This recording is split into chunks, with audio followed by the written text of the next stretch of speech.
Bienvenidas, bienvenidos a nuestro tema 5, los bienes internos y el aporte social de la profesión. No tiene mucho sentido repetir lo que ya señalé en el artículo que leíste en el blog, ya que en él queda bastante claro, eso espero, el sentido, es decir, la razón de ser de las distintas profesiones y por ende cuáles son los bienes internos que éstas deberán perseguir para que alcancen la legitimidad social a la que están llamadas. Además, en el capítulo de Hortal, en ese que él habla de los bienes internos, pues vas a ver más detalles finos, de ahí que no tiene mucho caso repetir lo que tú puedes leer por cuenta propia. Entonces, y que ya leíste en ese artículo y discutiste en el artículo que puse en el blog. Entonces, lo que yo voy a buscar esta vez en esta breve sesión es bordar alrededor de 3 claves morales que deben de estar presentes en los medios, es decir, en las vías que utilizamos para alcanzar los bienes internos en la profesión. Y para ello voy a tomar el caso del encuentro que tuvieron el pasado 8 de febrero los 135 migrantes repatriados con Enrique Peña Nieto, el secretario de Gobernación, y también el director del Instituto Nacional de Migración. Este encuentro lo tuvieron en el Aeropuerto Internacional de la Ciudad de México y el encuentro por sus peculiaridades me hizo recordar aquella conferencia magistral que Max Weber dictó por allá en 1919, un enero de 1919, en la Asociación Libre de Estudiantes de Múnich. En ese encuentro, este célebre filósofo y sociólogo alemán legó unas enseñanzas que son invaluables para todos aquellos que viven del quehacer político. Ante la evidencia de la desgracia relatada por los migrantes repatriados, yo creo que sería lógico esperar que tanto el presidente como el responsable de la política interna del país pues hicieran gala de las 3 cualidades que, a decir de Weber, debe poseer un político profesional: pasión, responsabilidad y mesura. Por razones de espacio me centraré en las aristas de la responsabilidad perdón, que tiene el político frente al caso de todas aquellas personas que decidieron abandonar nuestro país para buscar una mejor oportunidad laboral y de vida en el extranjero. Palabras más, palabras menos. El presidente, cuando estaba frente a los migrantes, y me va a costar mucho trabajo no imitar su tono, dijo lo siguiente, dijo: no están solos, no se sientan abandonados, mucho menos solos, no, siempre están las puertas y estarán las puertas abiertas. No, permítanos que el gobierno les acompañe en este proceso de regreso a su país, así lo dijo, a su país. México es una tierra de oportunidades que se han venido generando, y ahí nos deja la duda si él las generó o en el último sexenio o cómo, pero bueno, es una tierra de oportunidades que se han venido generando. Hoy también dijo, son más los que están regresando, o sea, por este proceso de repatriación y muchos por decisión propia, que los que eventualmente están decidiendo ir a los Estados Unidos. Por su parte, el secretario de Gobernación dijo: el señor presidente nos dio el apoyo en recursos para recibirlos, o sea, los repatriados, que es lo mínimo que tiene que hacer en su gobierno, o el gobierno, perdón, y también nos indicó que los orientáramos, que les diéramos apoyo en salud, apoyo económico para que puedan regresar a sus lugares donde migraron y un montón de cosas más, dijo. Entonces, tanto el presidente como el secretario de Gobernación pareciera, por lo que dicen, que están convencidos que México es la tierra de las oportunidades. Ahora, el punto es, ¿hasta dónde estas declaraciones no son una mera política de imagen, ¿no? O bien la pregunta podría replantearse diciendo cuánto falta para que estas palabras o estas promesas pues se traduzcan en una política de responsabilidad frente a las ocurrencias migratorias de Mr. Trump, o bien frente a las condiciones estructurales que están empujando a tantos y tantos mexicanos a irse al extranjero como indocumentados. Para el caso, la responsabilidad obliga a que el mal generado sea enmendado, o como mínimo, siguiendo esta idea de Hannah Arendt, sea desbanalizado, ¿no? Entonces, ¿por qué? Porque ante la magnitud del problema social que están viviendo todas las familias que se quedaron solas, abandonadas allá, y estas 135 personas que volvieron aquí a México contra su voluntad y que dejaron allá a sus familias en los Estados Unidos, pues ante esta desgracia no valen las falsas promesas, ¿verdad? Por tanto, es responsabilidad de la autoridad pues organizar, diseñar las mejores vías para resarcir el daño efectuado y cumplir de inmediato con todo lo ofrecido en este encuentro en el aeropuerto. Ahora, pero creo que yo, la magnitud, y pensándolo bien, la magnitud del problema rebasa por mucho las convicciones del secretario de Gobernación, por hacer valer el compromiso y los deseos del presidente Enrique Peña Nieto. ¿Por qué? Porque responsabilizarse de veras por el presente y por el futuro de los expatriados y los migrantes que viven aún en los Estados Unidos exige mucho más que hablar con pasión y con vehemencia, ¿verdad? Exige capacidad efectiva para que en el corto y en el largo plazo les sea posible al gobierno dar buenas cuentas a estos mexicanos que tuvieron que dejar el país para buscarse una mejor vida en el otro lado y también para darle buena cuenta a los que están aquí a punto de irse al otro lado.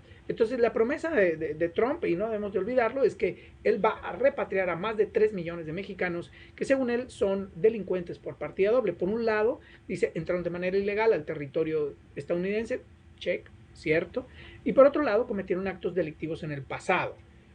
Sí, cierto, pero el tema es que muchos de estas personas ya pagaron con cárcel ante esos delitos.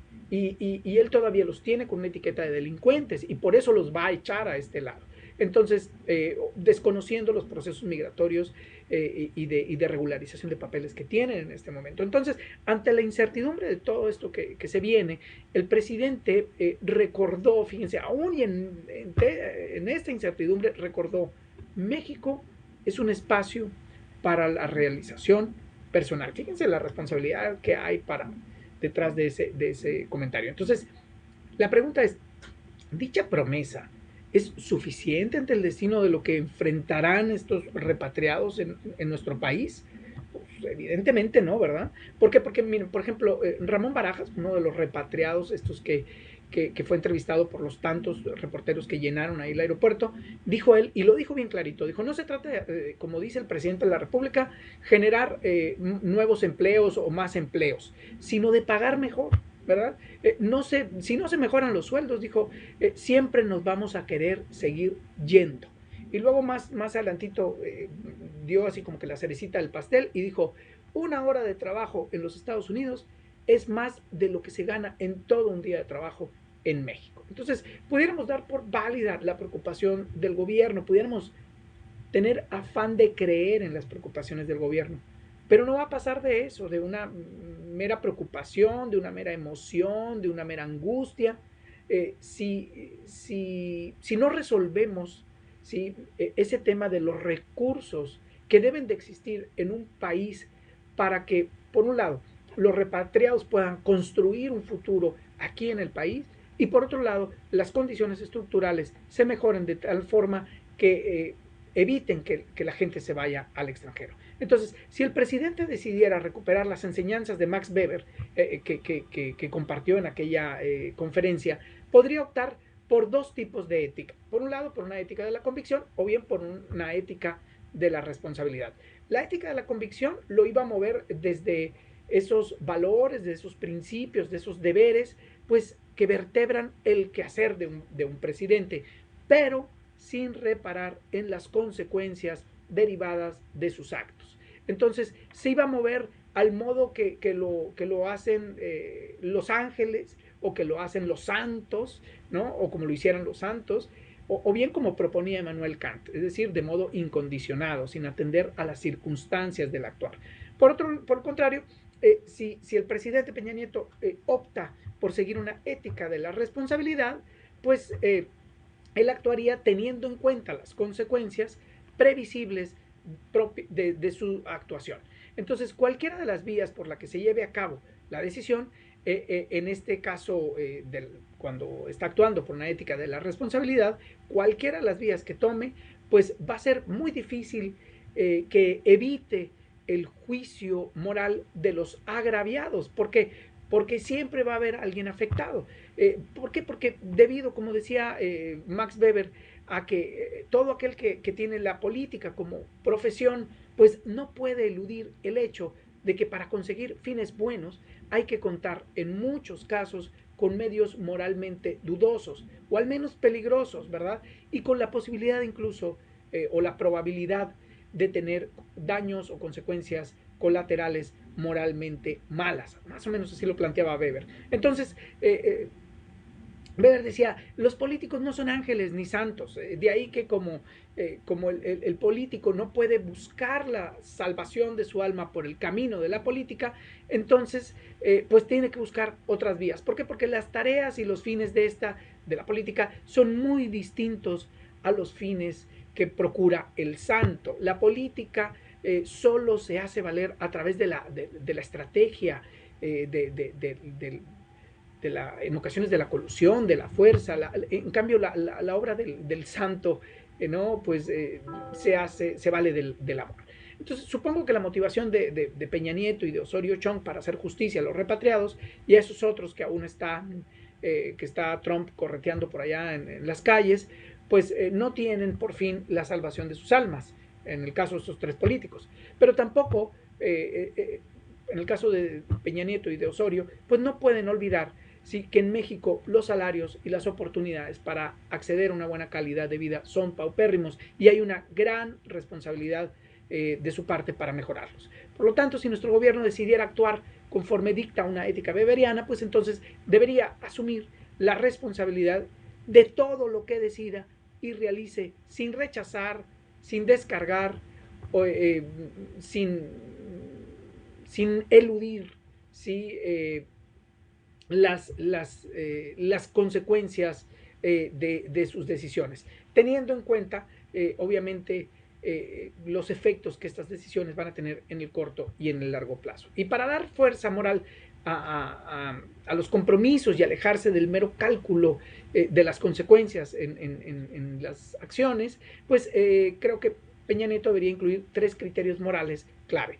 1. Prever las consecuencias humanas a largo plazo. 2. Verificar que los resultados beneficien a la sociedad en su conjunto. Y 3.